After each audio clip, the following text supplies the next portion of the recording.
ప్రభువైన యేసుక్రీస్తు నామములో ఉదయకాల సమయంలో శుభం సమాధానం కలుగును గాక. ప్రభు అద్భుతమైన తన కృపను బట్టి ఈ దినం వాగ్దానం ఇస్తున్నాను. యోహాను సువార్త 15వ అధ్యాయం 8వ వచనం ప్రకారము మీరు బహుగా ఫలించుట వలన నా తండ్రి మహిమ పరచబడును అని సెలవిస్తున్నాడు.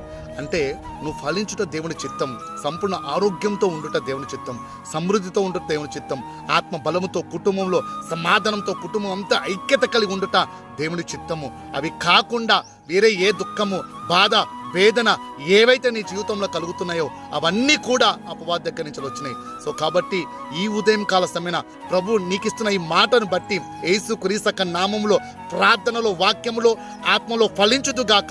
దాన్ని బట్టి అన్ని విషయాలలో ఫలించుదు గాక. ప్రతి బాధల నుంచి, వేదన నుంచి బయటకు వచ్చుదు గాక. ఇన్ జీసస్ క్రైస్ట్ అని ప్రతి అప్పని కాడి విరగొట్టబడును గాక. అనారోగ్యమైన కాడి విరగొట్టబడును గాక. కుటుంబంలో నిరాకరమైన ప్రతి పరిస్థితి ఆక్రమంలోకి వచ్చును గాక. కుటుంబంతో ఫలించి దేవుని సన్నిధిలో అభివృద్ధి పొందురు గాక. యేసు నామములో ప్రార్థించి వేడుకుంటున్నాం తండ్రి. ఆమేన్.